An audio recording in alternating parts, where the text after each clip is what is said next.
Assalamualaikum warahmatullahi wabarakatuh.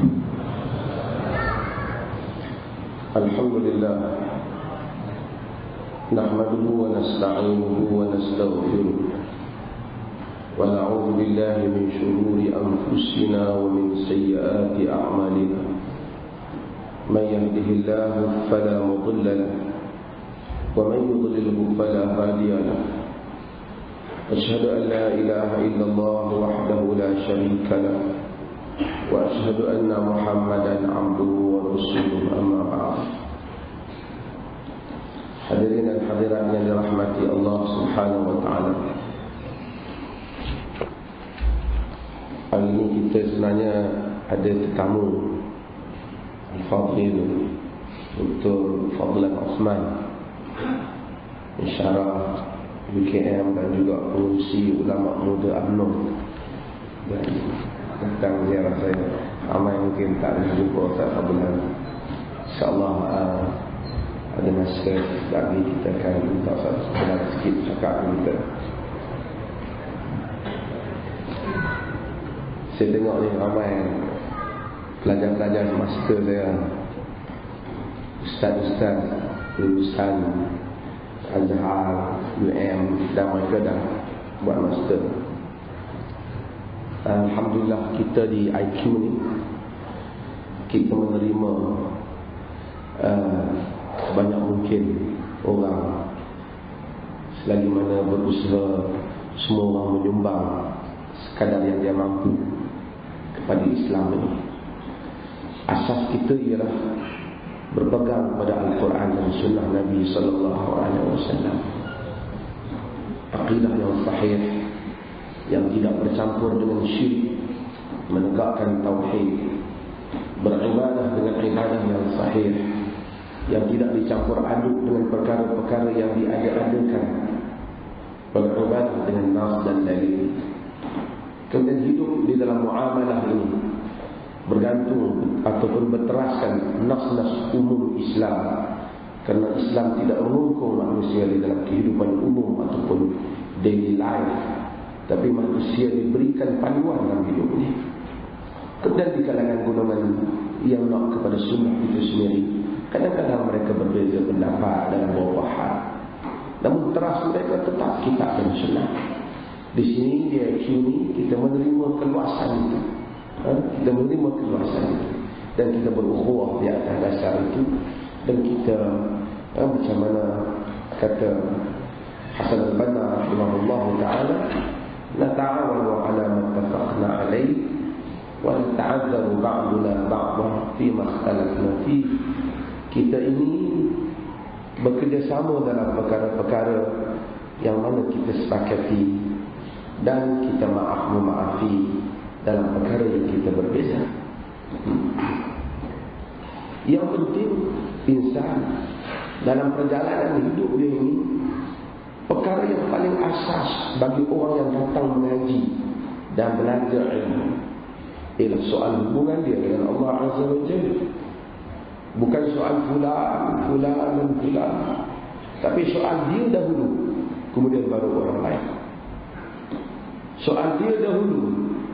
Benar, kalau slogan negara Islam itu adalah maksud negara yang melaksanakan Islam. Kata Hasan Hudaybi, aqimu dawlatan islamiyatan fi sudurikum taqim bil ardikum. Kita bukanlah kata-kata tokoh-tokoh gerakan ini bukan hujah pun, tapi kita ambil manfaat yang mana boleh diambil manfaat.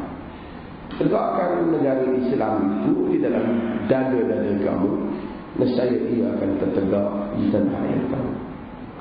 Perkara yang paling asas dalam kehidupan ini ialah kita membetulkan hubungan kita dengan Allah, dan kemudian kita bergerak selepas daripada itu membetulkan masyarakat. Hadirin dan hadirat, sebab itu Allah Subhanahu wa taala sebut dalam Al-Quran, وَالَّذِينَ يُؤْتُونَ مَا أَتَوْا وَقُلُوبُهُمْ وَجِلَةٌ أَنَّهُمْ إِلَى رَبِّهِمْ رَاجِعُونَ أُولَئِكَ يُسَارِعُونَ فِي الْخَيْرَاتِ وَهُمْ لَهَا سَابِقُونَ. Dalam surah Al-Mu'minun, alladzina yu'tuna ma ataw wa qulubuhum wajilah. Orang-orang yang telah memberikan apa yang mereka berikan, sama ada mereka sedekah, mereka solat, mereka buat semua tanggungjawab mereka. Wa qulubuhum wajilah. Setelah buat tanggungjawab, setelah amalkan apa yang mereka faham daripada agama ini, setelah mereka solat, zakat, berjuang, menegakkan Islam, wa qulubuhum wajilah. Pun demikian, qulub mereka, jantung hati mereka wajilah, khaifah, yakni jantung hati mereka dalam ketakutan bahwasanya mereka itu akan kembali kepada Tuhan mereka. Allah kata, ulaika yusari'una fil khairat. Mereka itulah orang yang berlumba-lumba kepada kebaikan. Wa hum laha sabiqun, dan mereka lah orang yang mendahului. Dalam riwayat Al-Imam At-Tirmidzi dan Sunannya, Aisyah radhiyallahu anha bertanya Nabi sallallahu alaihi wasallam tentang ayat ini. Walladzina yu'tuna ma ataw wa qulubuhum wajilah. Orang yang laksanakan, yang telah memberikan apa yang mereka berikan, tapi mereka dalam ketakutan. Siapa buat Islam, laksana Islam tapi takut dengan diri mereka sendiri. Kata Aisyah, humul ladzina yashrabuna al-khamra wa yusrifun. Adakah mereka ini orang yang minum arak dan mencuri? Biasanya mungkin orang minum arak ni takut amal tak diterima. Orang mencuri takut amal tak diterima.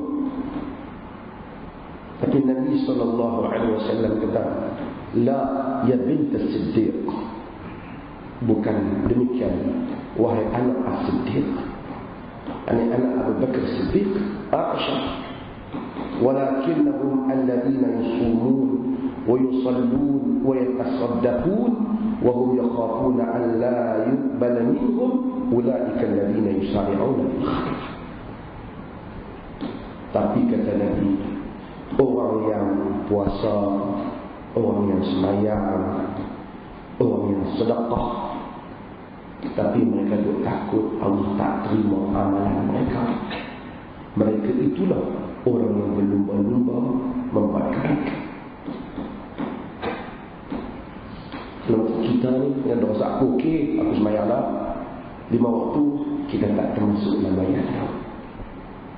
Tapi orang yang termasuk, kata Nabi, ialah orang yang ahli solat, ahli sedekah, ahli puasa, tapi hati sentiasa bimbang, takut Allah tak terima amalan mereka. Adapun orang yang complacent, dia rasa saya tak bimbang apalah, semua hak asas-asas tu saya buat habis dah. Orang ini tidak yusari'una fil khairat, tidak berlumba-lumba untuk melakukan kebaikan. Hadirin yang dirahmati Allah Subhanahu wa taala, Abu Darda kata, kalaulah aku tahu bahawa Allah Taala terima an taqabbalallah minni rak'atain ahabba ila min ad-dunya wa ma fiha. Kalau aku tahu Tuhan terima 2 rakaat sembahyang aku, lebih aku suka daripada dunia dan segala isinya.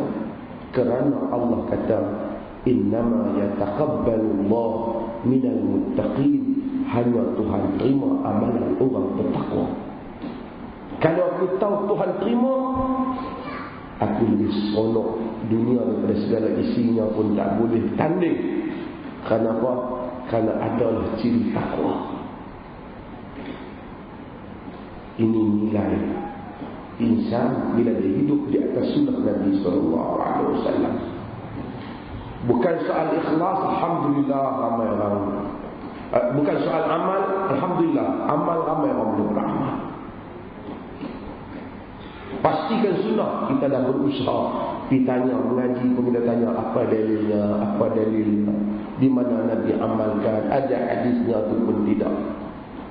Kita tak buat, alhamdulillah, apa yang Nabi tak buat dalam ibadah. Ni mari bulan mana? Bulan Syaban, jangan salah ni kan. Ni 10 Syaban apa semua. Orang kata dia paling tak minat ibadat, bukan tak minat. Kita minat Nabi. Hak branded. Barang tiruan ni kita tak minat.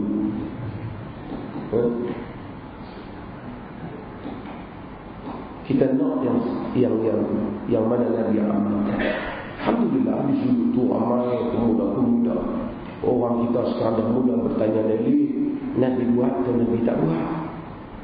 Walaupun ada hal yang buruk tak apa, benda baik kan. Benda baik ni kita tak tahu. Macam mana baik semayang 2 rakaat subuh pun kita tak tahu baik ke tak. Melainkan setelah Allah fardukan. Kalau dia fardukan 4 dah baik, dia fardu 2 dah baik. Kalau buat 4 tak baik. Bukan soal sikit banyak, tapi soal contoh Nabi sallallahu alaihi wasallam. Alhamdulillah di sudut itu kita buat. Tapi yang paling besar untuk kita mencari apa yang dikatakan dengan ikhlas, dengan mengharapkan Allah terima. Kita tak susah hati soal pahala. Sebab apa? Allah jamin pahala. Siapa buat betul, Allah bagi pahala. Tapi yang kita bimbang, kita tak boleh benar-benar ikhlas dan betul macam Nabi buat, sehingga Allah bagi pahala. Dia nak bagi pahala tu kena amalan itu tepat. Sebab tu Quran cerita tentang Nabi Ibrahim dan Nabi Ismail. Wa idh yarfa'u Ibrahimul qawa'ida minal baiti wa Ismail rabbana taqabbal minna innaka antas samiul 'alim. Tatkala Ibrahim dan Ismail mengangkat qawa'id buat Baitullah,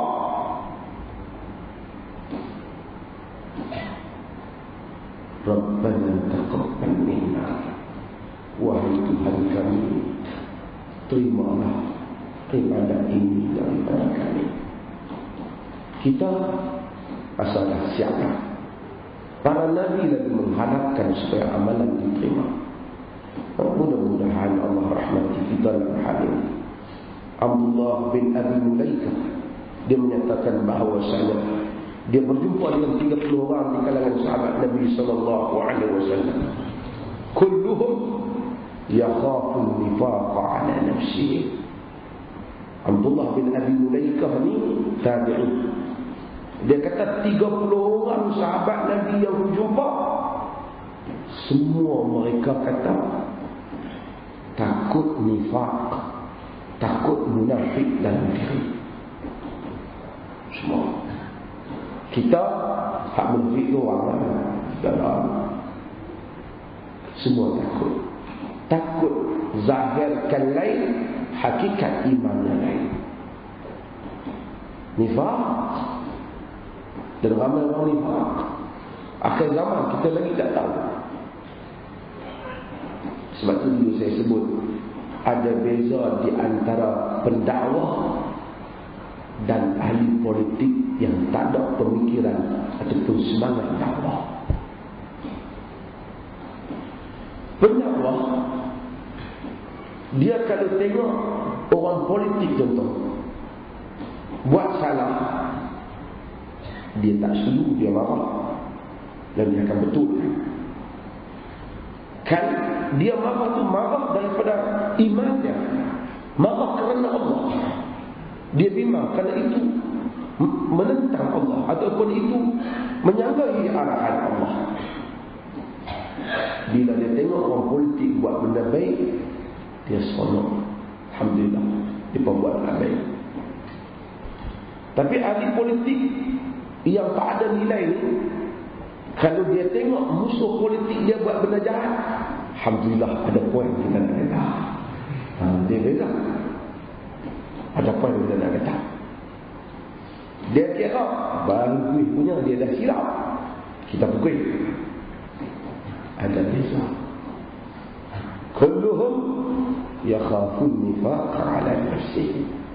Semua mereka takut nifaq pada diri mereka. Sebab tu ramai pil-pil Hindustan ni kan, semua nampak Allah. Oh, kita berduka cita kerana mereka telah melakukan kesilapan. Sebenarnya kita suka cita.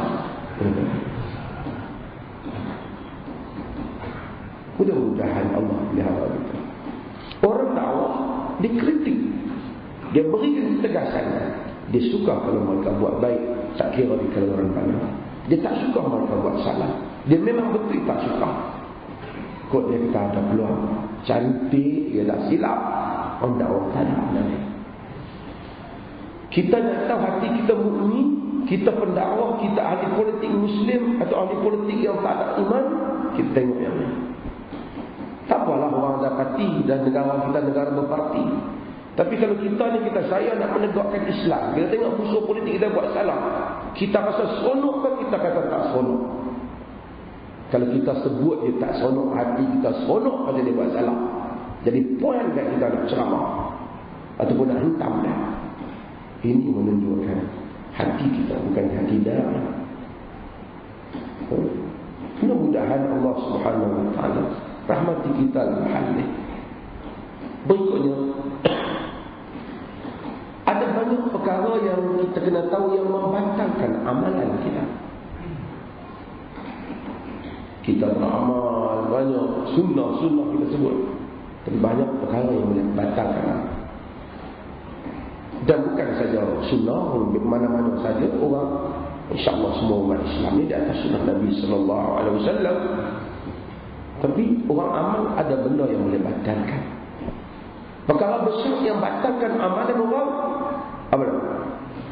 Syirik. Allah syirik.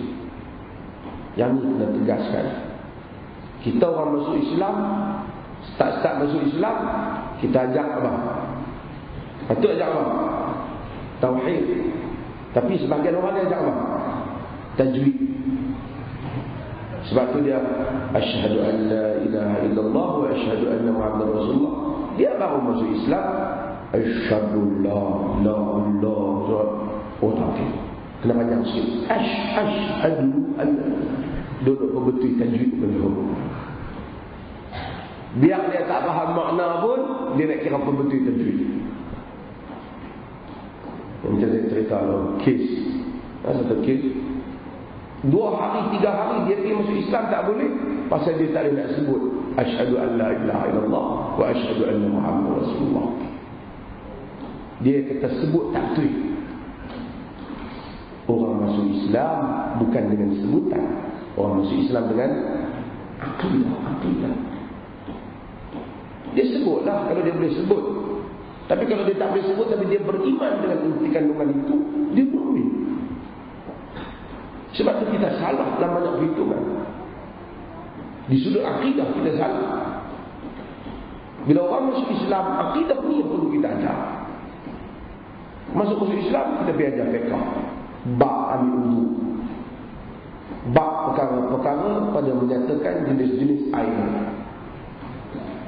2 minggu tak ambil wudu lagi. Inilah bab pada menyatakan jenis-jenis air. Air telaga, air perigi, air laut, air sandi, air apa. Last sekali saya kata 2 minggu kemudian start kita nak ambil air apa ustaz? Air apa mau kita ambil dulu? Kita ambil air pahit. Air pahit habaq dari 2 minggu lepas lah. Tak payah ada pusing jauh sangat. Tapi kita nak tegakkan silibus kita tu yang kita tak tegakkan akidah. Maka kadang-kadang dia syirik. Dia masuk Islam tapi dia masih melakukan amalan yang syirik. Terus yang masuk Islam, yang tak masuk Islam, yang baru masuk Islam, yang lama pun nega tak laku pun hantu, nega laku pun hantu. Allah, akidah kena bersihkan. Walaqad uhiya ilaika wa ila alladhina min qablik la in asyrakta la yahbitanna amaluka wa la takunanna minal khasirin. Telah diwahyukan kepada engkau dan kepada orang-orang yang sebelum daripadamu, jika engkau melakukan syirik, nescaya dibatalkan semua amalanmu, nescaya batal semua amalanmu, dan engkau termasuk di kalangan orang-orang merugi. Semayang, salat, pergi haji apa, balik-balik pergi kat bomoh, carilah bomoh belah. benda yang syirik, benda yang jadi kuasa Allah, batal semua itu. Setakat kaki judi mungkin tak batal lagi. Tok Haji pergi, Tok Haji main judi, tu pun Tok Haji, Pak Haji main judi, Pak Haji minum arak, haji dia dapat pahala lah, tak arak dia dosa. Tapi kalau pergi haji lepas tu duduk percaya benda-benda syirik, batal semua pahala. Batal semua pahala. Tu lebih teruk daripada apa yang kita tengok. Daripada teruk tu haji tu nak agak besar. Tapi lebih teruk tu haji tu percaya khurafat dan syirik. Yang berikutnya ialah perkara yang paling kita bimbang dalam kehidupan ini, ialah satu perkataan riya. Riya buat pasal orang ini sejenis daripada syirik. Nabi SAW dalam hadis yang diriwayatkan oleh Imam Tirmidzi yang dihasankan oleh Syekh Al-Albani rahimahullah, Nabi kata, "Idza jama'a Allahu an-nasa yawm al-qiyamah li yawmin la raiba fihi." Bila Allah himpunkan manusia pada hari kiamat, pada hari yang tidak ada keraguan padanya, nada munad, maka menyerulah orang yang penyeru, "Man kana asyraka fi 'amalin 'amalahu lillahi ahadan falyatlub thawabahu min 'indi ghairillah. Fa inna Allaha aghna asy-syuraka 'anil syirk." Siapa yang mensyirikkan Allah dalam amalan yang dia buat untuk Allah, maka minta pahala daripada orang yang selain daripada Allah Ta'ala. Kerana Allah Ta'ala maha suci daripada syirik, berlepas diri, maha kaya daripada syirik. Ini perkara besar dalam amalan. Mahmud bin Labid radhiyallahu anhu menyatakan Nabi sallallahu alaihi wasallam sebut, "Inna akhwafu ma akhafu alaikum asy-syirkul asghar." Benda yang paling aku takut kepada kamu ialah syirik asghar. Syirik juga kita ni tu syirik kecil, bunyi pun macam hadas kecil. Syirik asghar ialah dosa yang paling besar. Cuma kerana ada syirik akbar, dia ada syirik asghar. Syirik yang paling besar dan syirik yang kecil dinisbahkan kepada syirik yang paling besar. Tetapi syirik yang paling kecil itu adalah dosa yang paling besar, yang sebahagian para ulama menyatakan dia termasuk dalam dosa yang Tuhan tak akan ampun, kerana ia sejenis daripada syirik. Bukan syirik hak pi buat kata ada kuasa lain, tu saja Tuhan tak ampun. Syirik asghar itu termasuk juga dalam makna Inna Allah la yaghfiru an yushraka bih. Tuhan tak ampun orang yang mensyirikkannya. Sahabat tanya, "Masyirkul asghar?" Syirik asghar apa wahai Rasulullah? Nabi sallallahu alaihi wasallam kata, "Ar-riya." Yaqulu Allah Ta'ala, "Idza jaza an-nasu bi'amalin idhabu ila alladhi kuntum tara'una fid dunya falyanzuru hal tajiduna 'indahu jazaa." Dalam hadis yang diriwayatkan oleh Imam Ahmad dalam Musnad, Nabi kata ia adalah riya. Allah kata pada hari kiamat kelak bila Allah balas semua, bagi semua amalan manusia, Allah kata kepada orang yang ada riya ini, "Pergilah kamu kepada orang-orang yang mana kamu nak tunjuk kat dia di dunia mereka, dan cari tengok ada tak pahala di sisi dia, diminta ke dia." Maka kita tengok ada orang di akhirat, kita minta lindung dengan Allah Ta'ala. Ada orang kita nampak bagus dia ni, pergi tengok Tuhan kata tak ada pahala, dia minta kat siapa yang nak tunjuk itu. Ini adalah perkara yang besar. Sehingga Ibnu Abbas sebut tentang hal ini. Orang yang mungkin tahajud, mungkin apa, tengok-tengok di akhirat bisa. Tahajud ni biasanya selamat pasal dia sendiri. Tapi kalau duduk tahajud di masjid, tak tahulah. Tahajud di mikrofon, Allah, Alhamdulillah, Allah, tengah-tengah malam, kacau orang tidur. Ya, kalau kita nak solat, kita solat. Ini tahajud bukan nak ditunjuk ke orang. Pasal kau nak guna mikrofon. Ada keliling tu bukan. Dia semayang semua. Tapi bila buat program tahajud di masjid, pakai mikrofon. Nak tunjuk kitab yang tahajud. Sufyan bin Uyainah, bila dia salat tengah malam, isteri dia datang, dia menangis kepada Allah Ta'ala. Bila dia salat tengah malam, isteri dia datang, dia kata ke isteri dia, mata aku tadi habuk masuk. Hatta pada isteri dia pun dia tak bertunjuk. Kita dipasang mikrofon, program tahajud yang mulai bersama-sama.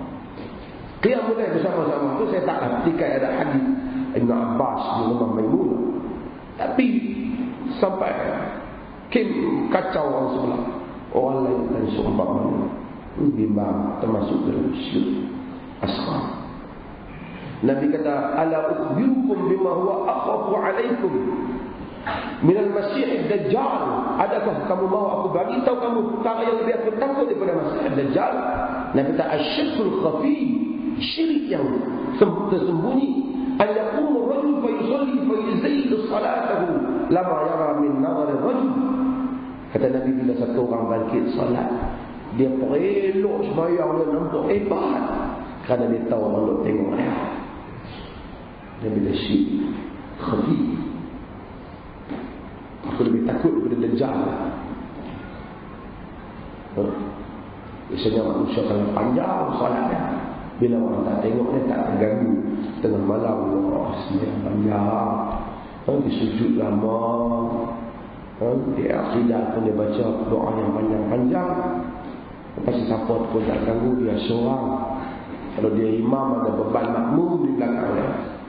Oh, tapi dia ni kalau depan orang, semayang dia lama. Tapi bila dia semayang sendiri, dia duduk. Kalau biasanya macam ni, orang macam ni dia tak ada lah solat malam kalau dia sendiri. Ini termasuk yang dikatakan dengan syirik. Mudah-mudahan ataupun syirik asghar atau riya. Berikutnya perkara yang membatalkan amalan manusia ialah al-manna wal-adha, mengungkit-ungkit dan yakit hati orang. Lepas lagi ungkit balik. Macam Fir'aun, dia bagi kepada Nabi Musa, dia ungkit bahawa sejarah besar di istana itu dulu. Macam orang politik dalam ayat juga. Kerana kami telah bagi bantuan, hendaklah tuan-tuan mengundi kami. Itu lebih kurang lah. Itu pun lagi teruk, bukan duit dia, duit kita. Senang-senang dia bagi orang 3-4 juta dia kata dia bagi.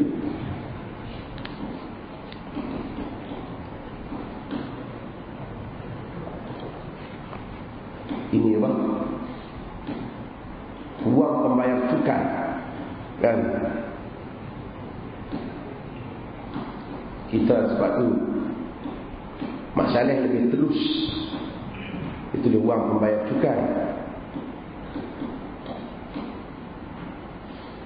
Kita, saya dengan ini sudi untuk memberikan 4 juta pada penduduk kawasan ini. Dia bagi 4 juta.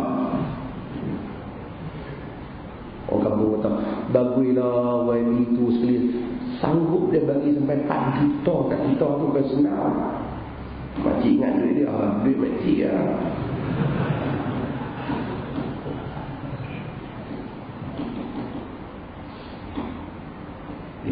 Dia pembodoh kampung kita. Kita tak kira. Kaki mana naik pun buat macam bodoh tu, membujur lalu melintang patah dia pun. Allah berkata, ya ayyuhalladzina amanu la tubtilu sadaqatikum bil manni wal adha. Wahai orang-orang yang beriman, jangan kamu batalkan sedekah kamu itu bil manni wal adha, dengan mengungkit-ungkit dan menyakitkan orang. Kita sebiasa bila kita bantu orang, satu hari dia buat benda kita tak puas hati, aku yang dulu tolong dia dulu ni, masa dia susah. Manni wal adha. Awak ingat dia boleh berjaya, aku tak tolong dulu. manni wal adha. La tubtilu sadaqatikum bil manni wal adha. Kalladhi yunfiqu malahu ria'an nas wa la yu'minu billahi wal yawmil akhir. Famathaluhu kamathali Safwan. Allah kata, alaihi turab fa asabahu wabil fatarahu sudah. Jangan kamu batalkan sedekah kamu dengan manni wal adha, ungkit dan sakitkan. Seperti mana orang yang membelanjakan hartanya dengan nak menuju kepada manusia dan tak beriman kepada Allah dan hari akhirat, yakni tak harap habuan Allah. Allah kata, famathaluhu kamathali Safwan alaihi turab. Bandingan orang ni macamlah batu lincin yang ada atas batu tu pasir. Fa asabahu wabilun fatarakahu sulda. Kemudian hujan lebat timpa batu lincin ada pasir tu, dia tinggal lincin balik, tak ada apa. Tuhan buat bandingan. La yaqdiruna ala syai'in mimma kasabu. Dia tak akan dapat apa pun di atas apa yang mereka amalkan. Wallahu la yahdil qaumil kafirin. Allah Taala tak bagi petunjuk kepada orang kafir. Ini satu benda kita jangan mungkin. Tak benda kita bagi ke orang, bagi alhamdulillah. Masa kita bagi kepada orang, kita bukan harap dia. Yang ni kita kena didik diri kita. Mai orang satu orang, saya minta tolong je, susah, badan tu sihat, susah. Kita kata badan sihat satu hal, tapi susah boleh datang macam-macam. Kalau kita bagi RM1, RM2 tidak memiskinkan kita pun. Kalau dia tipu, urusan dia adalah Allah Ta'ala. Kita pun bukan bagi sampai RM100, RM200, RM300, RM400. Kalau kita syak, tak bagi RM3-4 dia adalah Allah Ta'ala. Takkan Allah kata, Allah aku hukum kau pergi bagi kat dia, dia tipu kau. Tak. Satu orang minta, ya Allah, terima kasih, saya menyakini dulu. Kita dah kita tak bagi, kita halau dia pula, kita maki dia pula, ajak dia lah. Tahu gitu. Kadang-kadang kita tengok orang ramai, kita tak ada bukti pun, kita kata dia ni penipu kuat. Kita apa bukti tak? Rasa nampak muka. Saya boleh pula, aku rasa nampak muka. Ini nilai-nilai kita dalam hidup ni. Berapa banyak harta kita bagi itu orang. Masa kita bagi itu kadang-kadang kita rasa beban sikit. Tapi hari ini cerita tu pun dah habis. Rezeki pun Allah dah bagi yang baru. Masa kita beri itu kita rasa macam berat. Dan kadang-kadang Allah uji kita. Macam Sayyidina Umar kata pada Ummul Kalthum apabila tengok wanita yang nak lahirkan anak dia, hal anti ila khairin saqallahu ilaik. Adakah kau nak buat satu kebaikan yang Tuhan bawa kepadamu?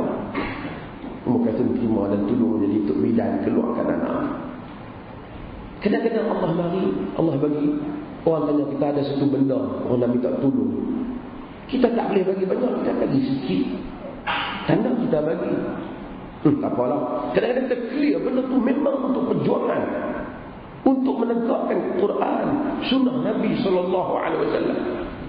Kita tak apa hari ini kita bagi lah, bulan panas minggu depan. Belum tentu minggu depan itu mai. Belum tentu bulan depan itu datang kepada kita. Allah saqallahu ilaina. Tuhan bawa sebagai kebaikan datang kepada kita. Hadirin yang dirahmati Allah Subhanahu wa taala. Maka ini satu lagi jangan mungkin. Berikutnya, benda yang membatalkan amalan insan ialah tinggal sembahyang sah. Tak tahu. Sebab apa? Ini solatu ini adalah as-salatu wusta, sembahyang wusta. Sembahyang pertengahan. Subuh, zuhur, tengah dia, asar, maghrib, isya. Ada banyak pendapat apa solat wusta, tapi yang sahihnya ialah sembahyang asar. Ada banyak hadis yang menunjukkan salat asar. Allah Ta'ala hafizu ala salawati wa salati wusta. Jagalah salat dan jagalah salat asar. Salat wusta. Kerana kita memang asar ni sibuk, macam-macam menyebabkan kita terlewat dan seumpamanya. Tapi Allah suruh jangan sampai tertinggal sembahyang asar. Nabi kita man taraka salatul asr habita amaluhu. Dalam hadis riwayat Bukhari. Siapa yang tinggal sembahyang asar, gugur amalannya. Gugur amalannya. Dan orang duk menyangkui, tak bayang ni tuan. Sekali tak masuk maghrib lepas dah bawa qada ya. Nabi ada, macam kita sebut dalam hadis, Nabi ada terlewat kerana Yahudi kepung, musyrikin kepung Nabi SAW, sehingga terlewat solat asar dan Nabi solat selepas maghrib. Itu kena perang. Kita tak ada perang siapa guna. Satu lagi ialah benda yang menyebabkan orang batal amalan, ialah orang kita berkata orang, Tuhan tak akan ampun dosa hang sampai bila. Yang ni jangan kata. Hang muka macam hang ni aku confirm tentu tak masuk syurga. Dia tu confirm.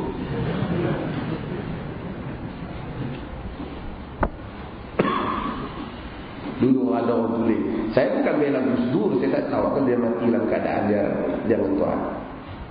Tapi ada buku di Indonesia tulis dosa-dosa Gus Dur yang tak akan diampun oleh Tuhan.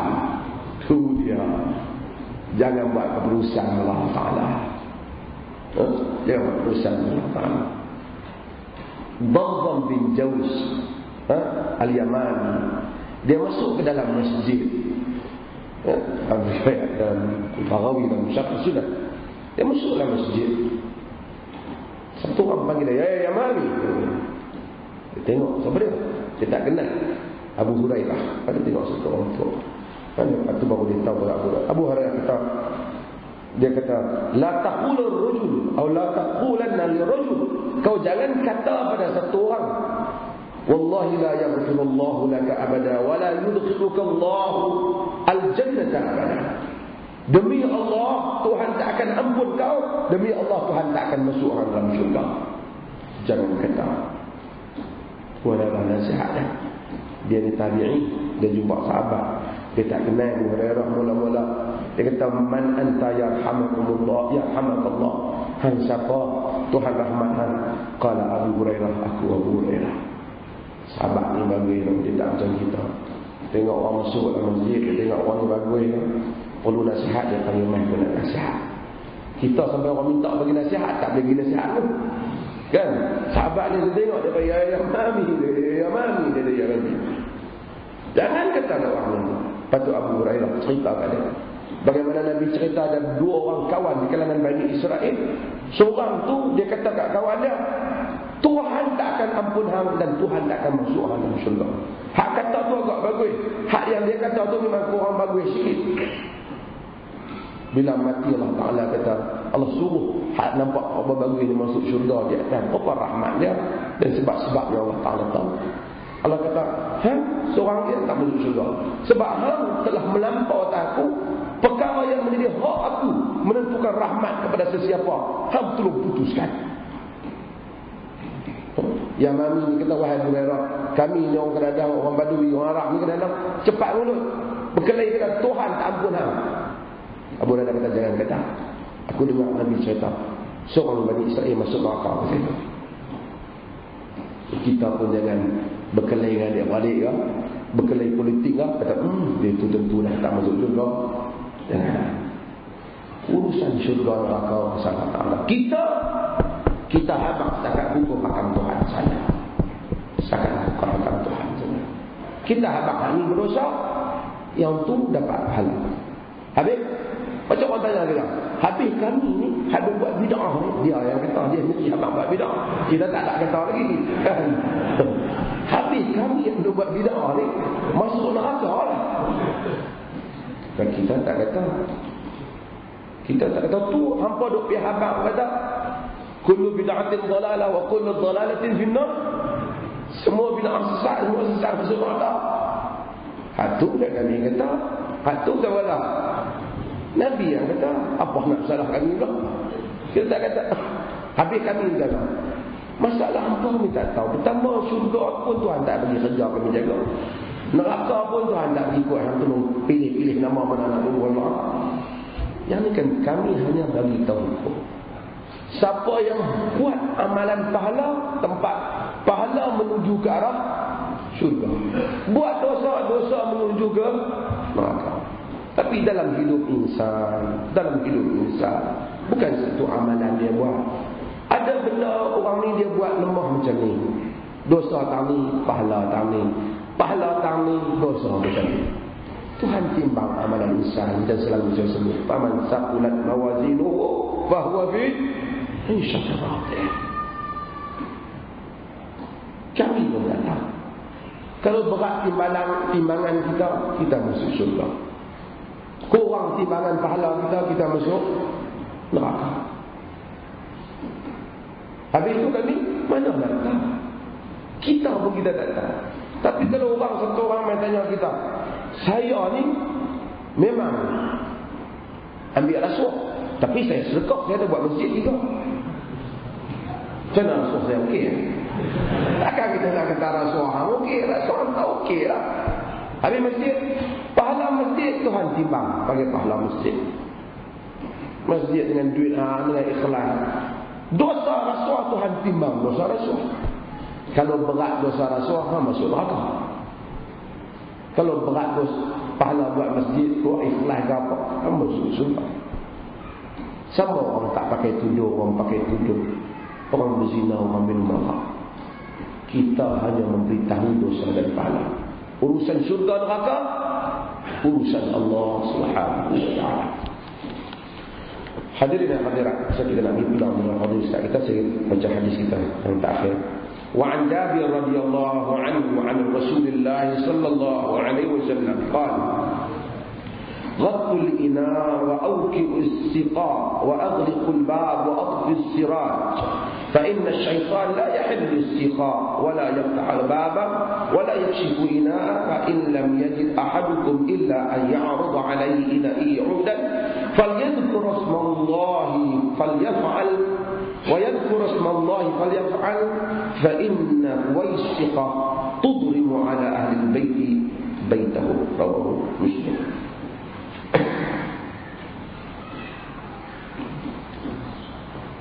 Hadirin dan hadirat, daripada Jabir radhiyallahu anhu. Jabir kita dah cerita tentang dia dulu. Daripada Nabi sallallahu alaihi wasallam, Nabi kata, "Ghaddul ina'a wa awqi'us siqa' wa aghliqul ba' wa aqfi'us siraj." Nabi kata, tutup bekas minum, tutup bekas makan, ikat bekas minuman, tutup pintu, padamkan api. Kerana syaitan tidak boleh untuk memasuki, merongkaikan bekas air yang ditutup, membuka pintu dan menyingkap bekas minum, bekas makanan. Fa illam yajid ahadukum illa ay ya'rudu ala ina'ihi 'udan. Jika dia tak ada apa lagi pun, melainkan ambil sebatang kayu macam tu, ranting, letak silang di atas bekas makanan dia tu, wal yadhkur ismallah falyaf'al, maka dia sebut bismillah dan dia letaklah. Kemudian Nabi kata, sesungguhnya fuwaisiqah, yakni fuwaisiqah ni dia fasik. Fuwaisiqah ni maksudnya tikus. Saya tak tahu buku tu tentang terjemah apa tu. Fuwais, dia kata dia tulis tikus. Tikus betul. Fuwaisiqah maksud tikus membakar rumah tuan punya rumah. Hadis ni Nabi kata, Nabi suruh tutup makan. Jangan biar makanan terdedah. Dia sebenarnya dari satu sudut spiritual, Nabi bercakap soal bagaimana, ini kita kata, bagaimana benda ni dari segi alam spiritual pun kena tutup. Orang tua kata dulu setan ludah, cuma Nabi tak sebut ludah tu lah, tapi dia suruh tutup. Tutup bekas minuman, tutup pintu. Khususnya hadis ni, dalam hadis Bukhari, Nabi sebut bab ni ialah tentang masa waktu nak masuk maghrib. Nabi kata, izas tajnahal lail, apabila dah dekat nak masuk maghrib, faqufu sibyanakum fa inna syaitan tantashir hina idin. Nabi kata, apabila dah dekat nak masuk malam, pegang anak-anak kamu, kerana syaitan bertebaran masa tu. Ada orang tua apa kan? Orang tua tu dulu pun mengaji di Bukhari.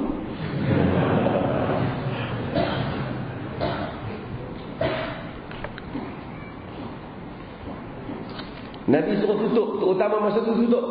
Tutup pintu dah maghrib mana tutup. Hai, maghrib masuk rumah kan. Tu hadis sunnah. Jadi panggil budak-budak masuk. Nabi kata fa inna syaitan tantashiru hina idzin. Kerana syaitan bertebaran masa tu. Dulu orang kata syaitan jin sorok lah apa lah. Dia mendekati makna yang benar. Nabi tak sebut, tapi syaitan bertebaran. Tentu syaitan ketika itu boleh menyebabkan berlakunya perkara-perkara yang gangguan syaitan seumpamanya. Antara nak masuk siang, nak masuk maghrib, nak masuk pada waktu siang, nak masuk pada waktu malam, waktu ketika maghrib. Nabi kata fa idza dhahabat as-sa'atu min al-'asha faquluhum. Apabila dah masuk waktu malam, tak apa, boleh lepas dia. Hadis. Walaupun hadis ni tak sebut, tapi hadis yang saya sebut ni, hadis yang kita baca ni hadis Muslim. Hadis yang saya sebut ni ialah hadis yang diriwayatkan oleh Imam Al-Bukhari. Sebab tu maka bahkan Nabi kata dulu, saya ingat tok saya dulu, kalau sekiranya nak bawa, nak pergi hantar makan bulan puasa, orang Melayu dulu suka hantar makan. Lah tak dah pasal dia berbuka puasa di hotel. Tak ada orang Melayu. Apa nama, bila dia hantar pakai makan, kadang-kadang tak ada apa nak tutup, dia pergi ambil ranting ke apa, dia suruh lintangkan ataupun taklah daun sekepin pun, padahal nak pergi tu dekat je. Nabi SAW kata dalam hadis, wa yadhkur asmallah dan sebut nama Allah. Kalau dia letak kan, ayyarada ala ilahi auda wa yadhkur asmallah falyaf'al. Dia letak batang kayu ataupun ranting macam tu pun dia kena bismillah, dia buat. Kerana ada nilai sendiri. Ada nilai sendiri yang kadang-kadang tidak disaksikan oleh mata kita. Yang mana perkara ini termasuk dalam perkara ghaibiyat, dan Nabi larang. Nabi kata tikus boleh menyebabkan kebakaran rumah.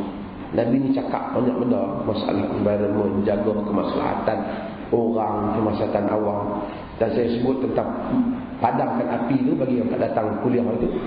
Ini dia panggil, hadis ini ada dimensi zaman dia. Kerana zaman itu gunakan api. Sekarang ni kita tak tutup lampu pun tak apalah, kerana alhamdulillah dia bukan punca kebakaran. Maksudnya dia bukan cepat terbakar.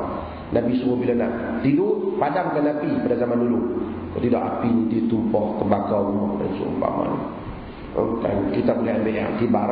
Maksudnya kalau kita nak keluar satu sembang depan rumah orang, kita masak apa-apa, kita tutup api kita. Satu sembang-sembang tak ingat pula dah, terbakar. Ini adalah orang buat di atas kemaslahatannya. Kita ada satu dua soalan untuk memberi laluan kepada Fadilatul Syekh Dr. Fadlan Rahman untuk cakap. Sahabat, sebelum saya jumpa sahabat Al-Hussein, sila tak Fadlan. InsyaAllah anda jawab satu dua soalan, baru kita ya.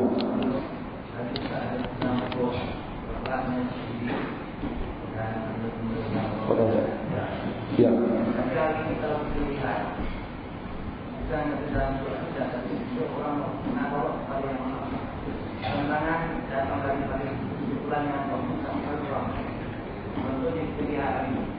Bila orang nak menegakkan sesuatu yang baik, ada pada yang baik. Tapi kalau orang yang datang tentang kita dari orang Islam, kita yang nak berapa yang sangat berat. Ini adalah masalah yang dihadapi oleh para ulama sejak dahulu. Dalam sejarah para ulama, mereka bukan hadapi orang kafir, mereka hadapi orang Islam sendiri. Inilah yang kita sebut dulu tentang ghuraba, alladzina yuslihun, orang yang melakukan kebaikan. Unasun qalilun fi unasin su'in katsir, manusia yang sikit yang berada dalam manusia jahat yang banyak. Man yu'sihum aktsar mimman yuti'uhum, orang yang lawan mereka lebih banyak daripada orang yang taatkan kepada mereka, yang sujud mereka. Kita akan hadapi. Jangan kira tentang jumlah yang sedikit. Setengah orang kita nak jadi geng ramai, tidak ada faedahnya hal ini. Yang kita penting ialah benar. Ja'al Islamu ghariban wa sayaudu ghariban kama ja'a atau kama bada. fatubal lil ghuraba. Islam datang mula dengan keadaan yang asing, sikit pelik, dan akan pulang dalam keadaan yang asing. Untunglah orang-orang yang dianggap pelik ataupun dianggap asing. Ini adalah satu realiti yang kita kena terima pada akhir zaman terutamanya. Ada orang dia nak jadi aku nak geng ramai. Kita tak penting ramai. Kita penting tertegaknya atas kitab dan sunnah Nabi sallallahu alaihi wasallam. Dan kita kena terpaksa merasai keperitan itu. Keperitan itu. Nak bagi orang suka? Tak. Saya kata, ada orang duduk saya saja orang tak suka. Macam dulu. Ini saya disebutkan. Orang duduk saya saja. Dia kata, dia ni duduk saja. Duduk saja. Bila buat dia ni nampak rajin lebih. Tak payah. Siti Nurhaliza. Tak maaf. Kan nak kata kat dia. Siti Nurhaliza. Dia, saya ingat. Dia ceramah pun tak dia. Dia pakai menyanyi ya. Tu pun ada orang tak suka. Siapa dia pergi menikah dengan Datuk K? Masalah dia. Masalah hang dia. Biar pergi dia. Kalau dia menikah dengan hang pun kata lah siapa pergi menikah dengan hang. Tapi tu duduk saja. Tak buat apa. Sambah orang nak diperbetui hak benda masyarakat tu buat. Intakan hadapi realiti ini. Nabi kata ja'al Islam ghariba wa sayyidan. Dia datang dalam keadaan asing, akan balik keadaan asing. Fatubal ghuraba. Untunglah orang-orang yang dianggap asing dalam hati Muslim. Untunglah yang dianggap asing. Unasun qalil. Unasun qalilun fi unasin su'ul kathir. Orang yang sikit dalam jumlah yang berhubung dengan hadis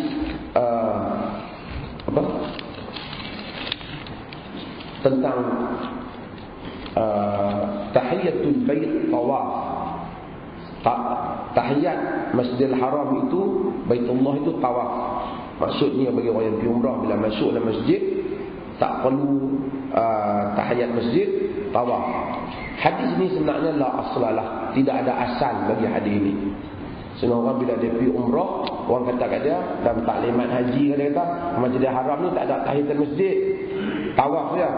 Sebenarnya tidak kukuh. Yang pertama, hadis Nabi SAW umum merangkumi semua masjid. Riwayat Muslim, riwayat yang selain juga, Nabi menyatakan idza dakhala ahadukumul masjid fala yajlis hatta yusalli rak'atain. Apabila kamu masuk masjid, kamu jangan sembahyang, jangan duduk melainkan kamu solat 2 rakaat tahiyatul masjid. Hatta kalau kita orang khatib dengan khutbah pun kita masuk, kita kena solat 2 rakaat. Bahkan kalau kita jadi khatib, kita tegur orang yang tak solat. Ya fulan, raka'at raka'atain. Wahai fulan, adakah kau solat 2 rakaat? Hadis yang menyatakan tahiyatul bait at-tawaf, salat tahiyat masjid, tahiyat Baitullah tu Masjidil Haram tu tawaf. Hadis ini tidak ada asal padanya. Hadis ini asalnya disebut dalam kitab-kitab fiqh Hanafi. Diketak dalam kitab fiqh Hanafi.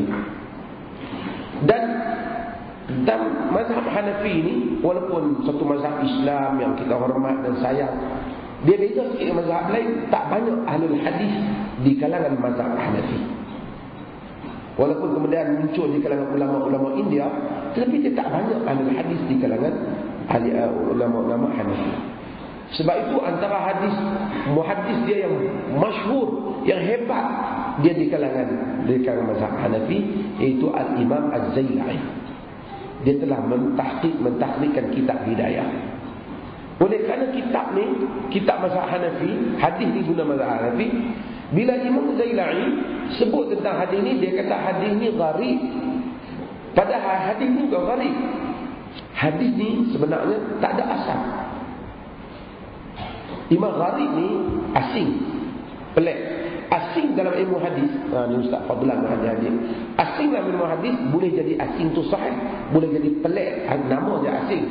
Pasal rawi dia ada salah satu rangkaian rawi, peringkat rawi itu ada yang dia panggil rawi, satu rawi dari riwayat.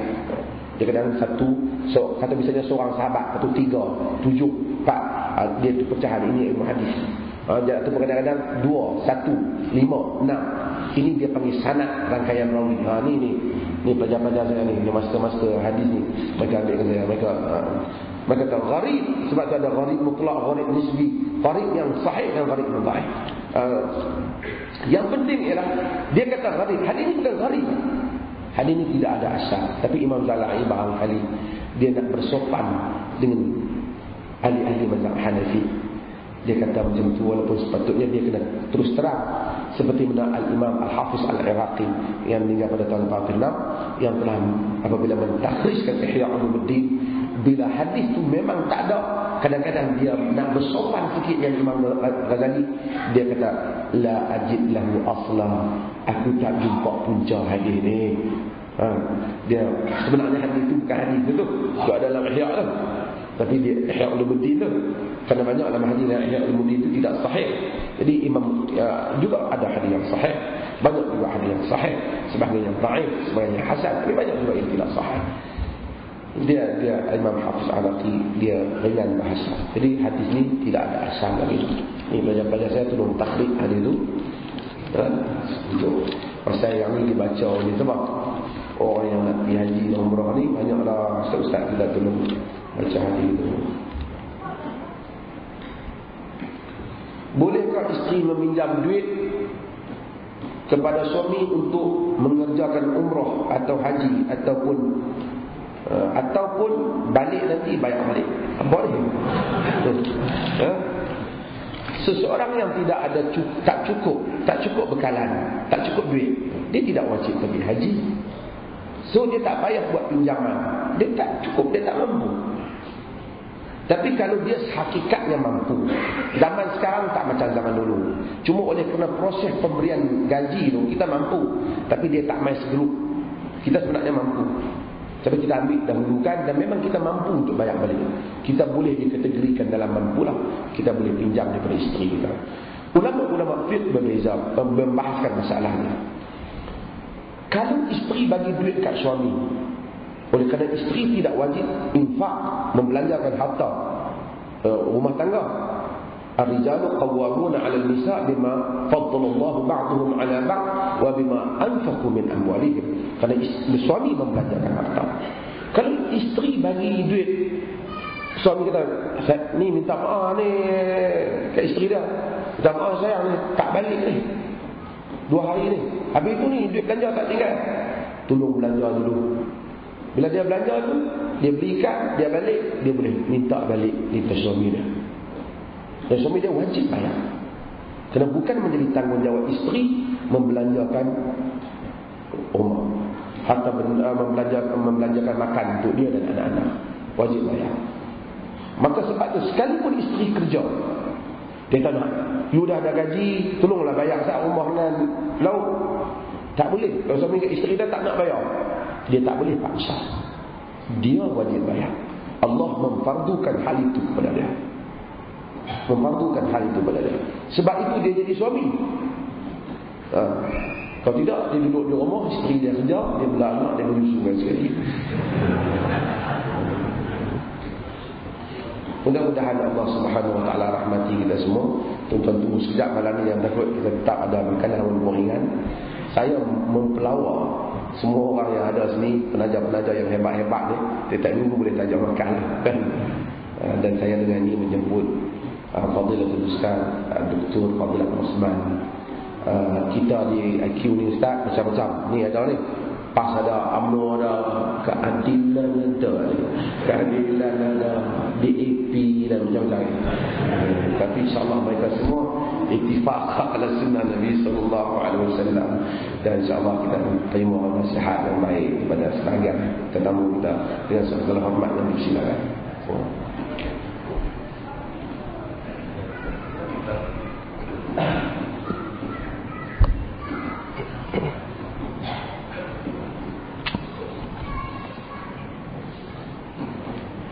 Assalamualaikum warahmatullahi wabarakatuh. Innal hamdalillah nahmaduhu wa nasta'inuhu wa nastaghfiruh wa na'udzu billahi min shururi anfusina wa min sayyiati a'malina.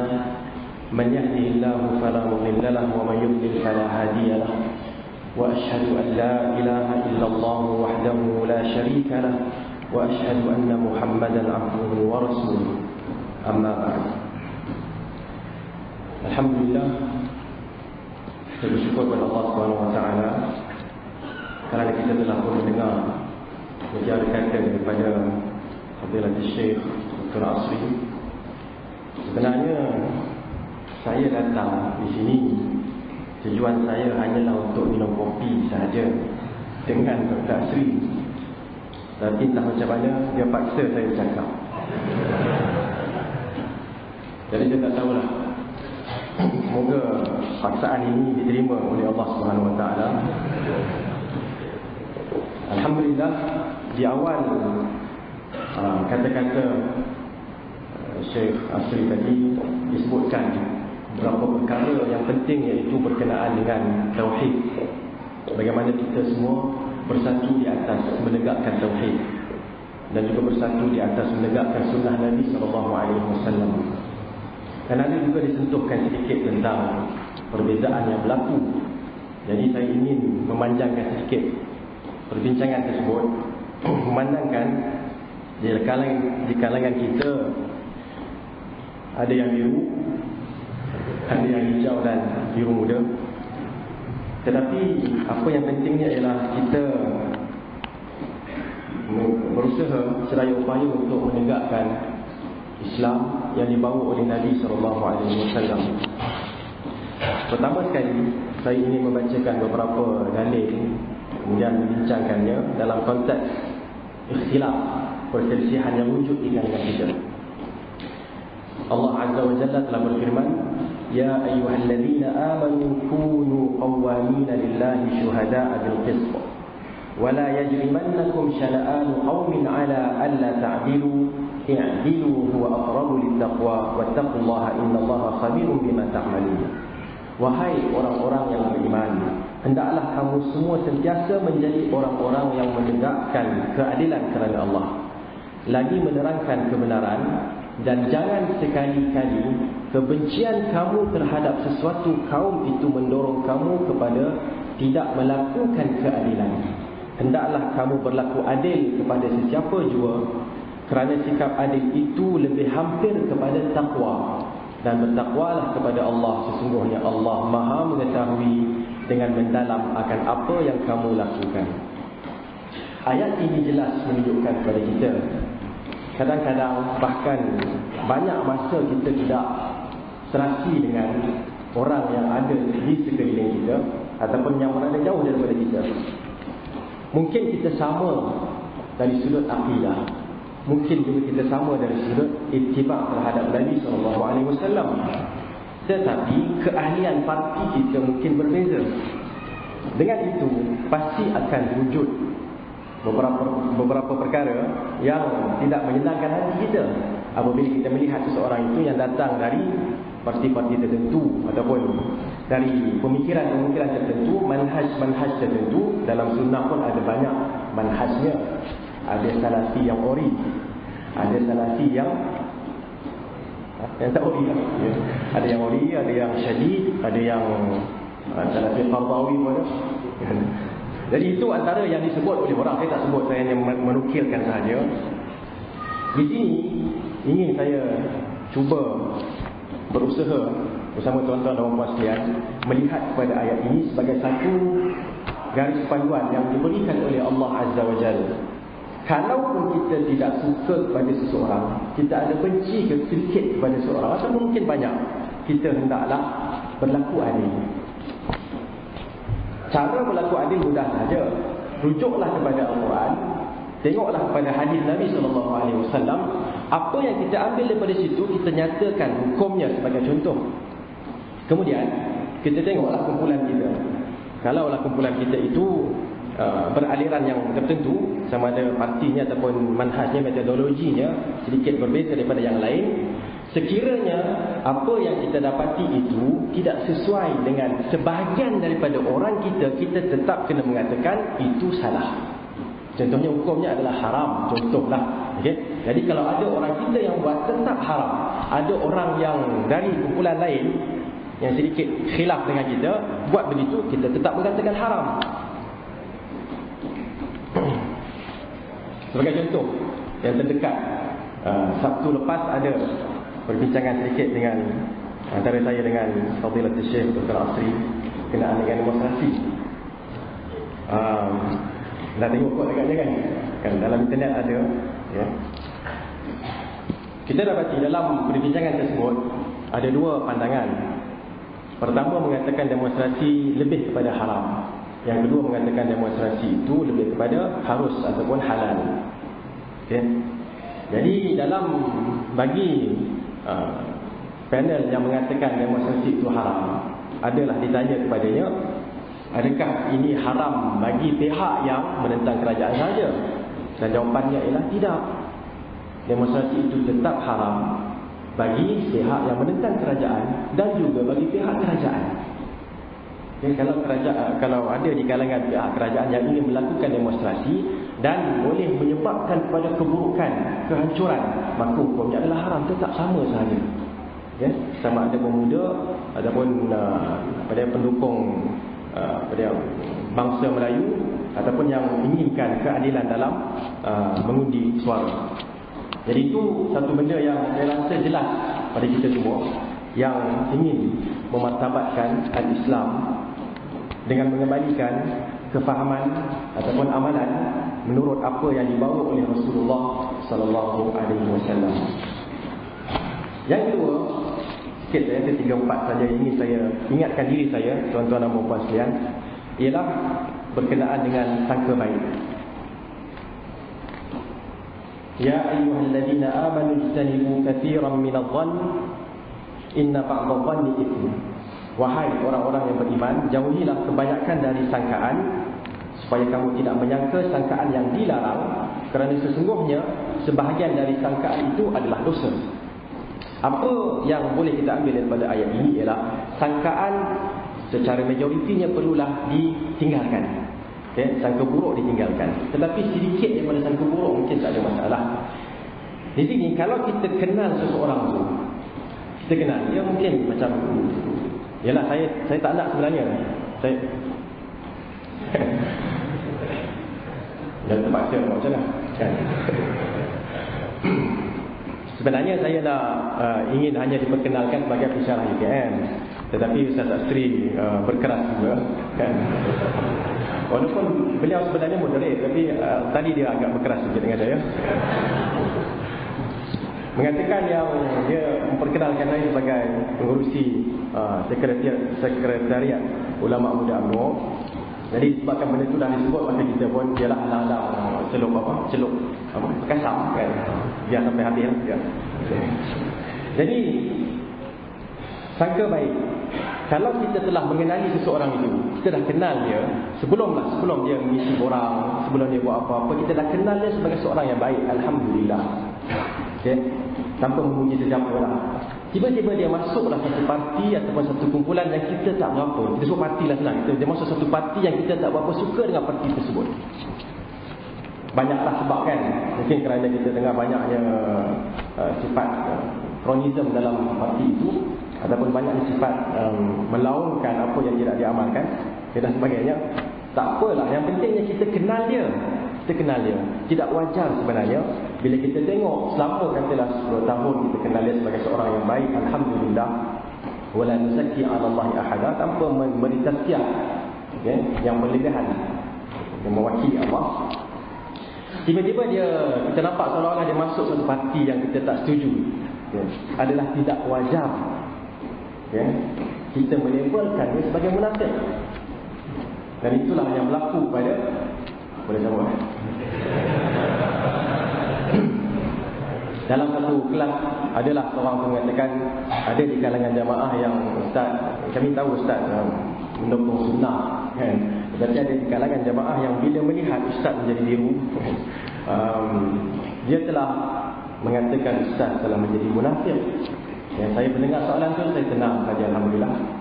Dan saya mengatakan, sekiranya berilah saya peluang kan.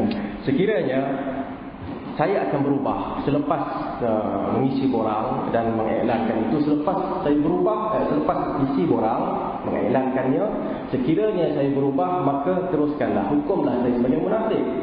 Tapi paling kurang bagilah masa. Jangan terus dihukum. Sedangkan saya rasa sebelum ni saya tak pernah membuat perkara-perkara yang boleh disahkan saya ini sebagai munafik. Dan saya pun mengatakan, kan saya berikan, saya minta lah mereka beri sedikit masa kepada saya. Dan ada juga satu SMS yang saya terima, tiba-tiba meminta daripada saya CD, walaupun saya tak banyak CD kan, dia minta lah sikit. Mungkin dia tak tahu saya tak banyak CD. Jadi saya kata insya-Allah saya akan bagi. Tiba-tiba dia balas semula, makcik tak nak. Kenapa? Kerana ustaz masuk UMNO. Jadi saya kata, terima kasih makcik, minta maaf apa semua kan. Dan seterusnya lah. Lama lepas tu, rasanya berapa bulan lah. Banyak lah, 6 bulan ke 7 bulan, 8 bulan. Tiba-tiba saya terima SMS daripada nombor yang saya tak ketahui. Kata, ustaz ingat tak dulu saya makcik yang minta CD daripada ustaz, VCD. Okay, tiba-tiba lepas tu makcik tak nak pula kerana ustaz masuk UMNO. Jadi dia kata, ustaz, makcik nak minta maaf banyak-banyak kerana makcik telah tersilap memberi hukum kepada ustaz. Minta maaf, dia berulang 3 kali dia hantar mesej dia, kau minta maaf. Saya mengatakan makcik, hari tu lagi saya maaf dah. Tak apa, jangan risau. Saya akan cuba bagi VCD lah. Okay, tapi masalahnya kita tak ada VCD kan. Okay. Tapi saya akan cuba berikan. Jadi di sini sebagai pengajaran saja, sedikit pengalaman yang telah berlaku pada kita. Dalam mengeluarkan hukum, kita mulakan dengan sangka baik. Kalau kita nampak seorang sudah berubah kan, daripada 3 tahun tak ada masalah, tiba-tiba tahun yang keempat, masuk tahun yang keempat nampak lain macam sikit. Jadi kita jangan terus hukum, berikan sangka baik terlebih dahulu, sangkakan yang baik terlebih dahulu, kemudian selepas itu barulah kita pergi menasihati, okay? Ataupun kita cuba untuk mendekati apa sebenarnya yang berlaku. Idza urifat sabab batala al-ajab. Pepatah Arab mengatakan, sekiranya punca sesuatu itu diketahui, maka tidak ada lagi keajaiban. Kita tak rasa pelik kalau kita tahu sebabnya apa. Jadi kita tanyalah kenapa, apa sebabnya, ya? Dan dua lagi saya nak tekankan di sini untuk diri saya, tuan-tuan dan puan-puan sekalian. Sebelum cerita kepartian ini pun kan sudah wujudnya apa yang kita sebut tadi, salafi yang ori, salafi yang tidak ori, okay? Jadi ini sebenarnya kita sebagai umat Islam, kita melihat pada dasar yang utama. Di sisi ahli sunnah wal jamaah, lihat pada dasar yang utama. Dasar yang utama dalam mengamalkan Islam adalah berkenaan dengan tauhid. La ilaha illallah Muhammadur Rasulullah. La ilaha illallah tauhid. Tidak ada Tuhan yang berhak disembah melainkan Allah. Jauhkan diri daripada mensyirikkan Allah Subhanahu wa taala. Yang kedua, Muhammadur Rasulullah. Muhammad adalah wakil Allah, pesuruh Allah. Pastikan kita dapat melaksanakan dua perkara ini. Dan kalau ada sedikit sebanyak percanggahan dalam akidah, ataupun kita sebut percanggahan dalam akidah, perlulah ditangani dengan segera, khususnya dalam masalah yang pokok dalam akidah. Tetapi masalah yang sedikit ringan dalam akidah, seperti adakah Rasulullah telah melihat Tuhannya pada Isra' dan Mi'raj, ada khilaf di situ. Kita janganlah sampai mengkafirkan, memfasidkan orang yang mengatakan siapa kata Nabi Muhammad tak tengok Allah semasa Isra' Mi'raj maka dia fasik. Itu tidak boleh kita buat. Kerana itu adalah satu masalah dalam akidah yang tidak merupakan masalah pokok. Yang pentingnya kalau dia nafikan Isra' Mi'raj, masalah besar. Adapun dalam masalah syariah ataupun fiqh, sepatutnya masalah fiqh tidak boleh menyebabkan kita berpecah. Masalah kita, setengah orang dia mungkin cenderung kepada satu-satu bidang yang tertentu dalam fiqh. Dia mungkin mudah untuk solat. Setengah orang dia mungkin mudah untuk melakukan puasa. Dan setengah orang mungkin dia bila membincangkan tentang puasa akan mensahihkan satu hadis, sedangkan seorang lagi mendhaifkan hadis itu. Jadi perkara ini sepatutnya tidak menyebabkan kita berpecah.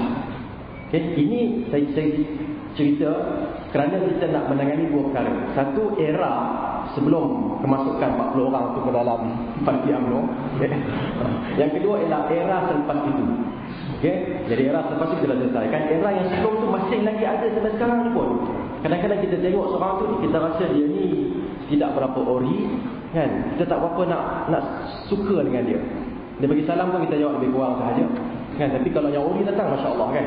Yang agak tinggi dia punya apa dia tu? Seluarnya agak tinggi, masya-Allah, dia ni ikhwah kita. Tapi yang muspil sikit ni kita kata dia ni sedikit masalah. Okay? Kita mengatakan kemungkinan dia ada alasan tertentu. Carikanlah alasan untuk dia. Jangan terus kita hukum dia. Itu satu perkara yang tidak baik. Wa ati'u Allah wa rasulahu wa la tanaza'u fatafshalu wa tadhhab rihukum. Dan taatlah kepada Allah dan Rasulnya, dan janganlah kamu berbantah-bantah. Kalau tidak, nescaya kamu menjadi lemah semangat dan hilang kekuatan kamu. Al-tanazu' berbantah-bantah. Suka khilaf. Ini satu masalah. Suka khilaf. Kan kalau kita nak banyak benda yang kita bersatu, dia tak suka yang itu. Dia suka apa benda yang kita tak sama. Apa benda yang membezakan saya daripada dia. Dia nak cari yang itu. Orang yang nak mencari yang perkara ini, sebenarnya dia telah berusaha untuk meruntuhkan umat Islam. Okay, dan ini termasuk dalam larangan wala tanaza'u, jangan berbantah-bantah. Okay? Caranya ialah seperti yang disebutkan oleh Syekh Al-Albani rahimahullah, okay? Dan juga syekh-syekh yang lain, bahawa kita sepatutnya belajar apa yang sesuai dengan kita, okay? Dan jangan pergi pada sesuatu yang bukan di tahap kita. Masa saya belajar di Madinah dulu, ada orang yang datang dari Amerika. Cuba bayangkan, dia datang dari Amerika, tak tahu apa-apa, ataupun sikit saja yang dia tahu. Tiba-tiba dia mengatakan fulan dia ni hizbi, fulan ni dia ori kan. Fulan ni tak berapa sangat. Okay? Syekh Utsaimin dia okey jugalah, tapi dia ada masalah sikit. Dia sibuk, banyak benda dia tak boleh nak huraikan. Sampai ulama-ulama besar di Arab Saudi pun dilabelkan dengan label yang tidak baik. Jadi Syekh Al-Albani mengatakan sepatutnya seseorang itu memberikan perhatian untuk mempelajari ilmu yang memberi manfaat kepadanya. Adapun berkenaan dengan perkara-perkara yang belum masanya lagi, berilah kepada orang yang telah sampai masanya ataupun yang telah sampai tahap ilmunya untuk membincangkan perkara itu. Okey? Jangan mula-mula lagi kita dah mula nak label orang, nak label orang. Jangan buat yang itu. Okay? Tapi belajarlah, pastikan habis Riyadhus Shalihin, habis Sahih Bukhari, habis Sahih Muslim, barulah lepas tu nak label orang tak apa. Okay? Tapi pastikan habis semua tu. Kerana mungkin ada hadis-hadis yang di dalam Riyadhus Shalihin, Sahih Bukhari, Sahih Muslim, yang kita tak baca, tak sampai kat situ, tiba-tiba kita dah bersilat. Kita dah pukul orang. Dan kebiasaannya orang yang tak sampai, tak habis lagi ilmu persilatannya, dialah yang apa? Dialah yang senang nak diganggu. Tapi kalau macam tok guru silat kan, dan juga tok guru dalam ilmu seperti Syekh Dr. Asri, insya-Allah tidak mempunyai masalah dalam perkara ini. Dan terakhir sekali yang ingin saya tekankan di sini adalah berkenaan dengan ukhuwah. Innamal mu'minuna ikhwatun fa aslihu baina akhawaykum wattaqullaha la'allakum turhamun. Apa pun yang berlaku, sebenarnya kita masih lagi bersaudara. Selagi mana kita ni orang Islam yang mengakui Allah sahaja yang berhak disembah, mengakui Rasulullah sallallahu alaihi wasallam dialah yang berhak diikuti, okay? Tidak boleh mendahulukan orang lain terhadap Nabi Muhammad sallallahu alaihi wasallam. Dengan itu sebenarnya kita adalah bersaudara. Jadi tidak wajar bagi orang yang bersaudara ini melihat kepada membesarkan perkara-perkara yang boleh menyebabkan perpecahan. Sebagai contohlah di sini kita bawa Ibnu Abbas radhiyallahu anhu arda. Ibnu Abbas di Mina telah menegur Uthman radhiyallahu anhu berkenaan dengan solat. Saya rasa banyakkan kita dah tahu peristiwa ini. Ibnu Abbas tegur siapa? Uthman bin Affan sebagai khalifah. Ditegur bahawa zaman Nabi SAW Nabi sembahyang qasar 2 rakaat, zaman Abu Bakar 2 rakaat, zaman Umar 2 rakaat, zaman tuan juga atau Amirul Mukminin Uthman juga 2 rakaat di awal, di era awal, zaman awal. Tapi zaman sekarang kenapa tukar jadi 4? Kenapa tukar jadi 4? Kenapa tinggalkan sunnah yang 2-2 ni tiba-tiba jadi 4? Uthman pun radhiyallahu anhu memberikan hujah kepada Ibnu Abbas bahawa dia takut orang yang baru masuk Islam ingat sembahyang yang 4 itu adalah 2. Balik negeri dia pun akan sembahyang 2 juga, Zuhur 2, Asar 2. Okey, kemudian Isyak juga 2. Tidak membezakan antara musafir dengan mukim. Pandangan ini tidak diterima oleh Ibnu Abbas. Tapi bila solat, Ibnu Abbas bayang bawah 4. Dia bukannya bila sampai rakaat yang kedua dia tunggu sampai imam bagi salam dia ikut sekali, ataupun dia bukan sampai rakaat yang kedua dia mufaraqah. Tidak. Tak ikut Uthman radhiyallahu anhu Allah. Yang kita nak tekankan di sini ialah anak murid, pengikut Ibnu Abbas telah datang kepada Ibnu Abbas selepas selesai semua, dan mereka pun melihat bagaimana Ibnu Abbas telah menegur Uthman radhiyallahu anhum wa ardahum. Anak murid bertanya, "Wahai Aba Abdurrahman," ataupun wahai Ibnu Abbas, kenapa tadi tegur kata tak betul, tiba-tiba bila imam solat 4, kenapa ustaz ikut? Kan kenapa ustaz ikut? Maksudnya seolah-olah ustaz kan ada jemaah, kan? Keluarlah kan buat satu jemaah lain, contohnya kan. Okay? Tapi Ibnu Abbas mengatakan al-khilafu syarr.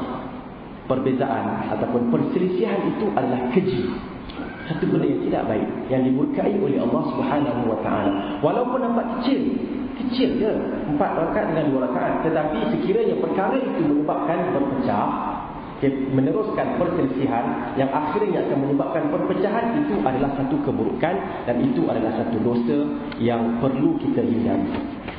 Saya rasa itu sahaja sedikit peringatan yang ingin saya sebutkan kepada diri saya sendiri, agar kita memerhatikan khilaf yang berlaku di antara ulama, khilaf perselisihan pendapat yang berlaku juga di antara para pendakwah, para ustaz. Hendaklah dilihat sebagai khilaf ilmiah, khilaf dari sudut ilmu, bukannya khilaf dari sudut khilaf yang sebenarnya, iaitu sekiranya dia mengatakan demonstrasi itu halal, seorang lagi mengatakan demonstrasi itu haram, artinya kita kena letak marajal bahrain yaltaqiyan, kan? Kalau dua apa dia bainahuma barzakhun la yabghiyan, kita kena letakkan satu barzakh di tengah ni, yang kata haram duduk sini, yang kata halal duduk sini. Jangan buat begitu, kerana itu akan memecah belahkan dan melemahkan kita. Sedangkan kita sekarang ini sedang berdepan dengan musuh yang jauh lebih besar. Islam liberal masih tak dapat ditangani lagi. Pluralisme masih lagi ataupun mungkin sedang berleluasa. Syiah mengkafirkan semua yang kata halal ke, yang kata haram ke, dikafirkan oleh Syiah. Selagi mana dia itu adalah ahli sunnah, halal darah kita ni, kan? Okay? Jadi semua benda tu kita kena berikan perhatian. Jangan perselisihan di antara kita menyebabkan kita berpecah. Al-Imam Syafi'i rahimahullah terakhir kali di sini dalam satu diskusi bersama anak muridnya telah berlaku sedikit diskusi yang agak panas. Tetapi selepas itu beliau sendiri, Al-Imam Syafi'i sendiri telah pergi ke rumah anak muridnya dan berkatakan, saya rasa ya Abu Ishaq, ya Abu Ishaq, wahai Abu Ishaq, tidak patut kita ni berselisih kemudian kita tidak lagi bersahabat, ataupun walaupun kita telah berselisih pendapat, kita mesti kekal sebagai saudara dalam Islam. Wallahu a'lam. Saya itu saja sedikit peringatan untuk diri saya dan tuan-tuan sekalian, dan saya minta maaf sekali lagi kerana saya melakukan perkara ini dalam keadaan tertekan dan terpaksa. Semoga Allah ampunkan saya dan orang yang memaksa saya. Saya selesai saja. Allah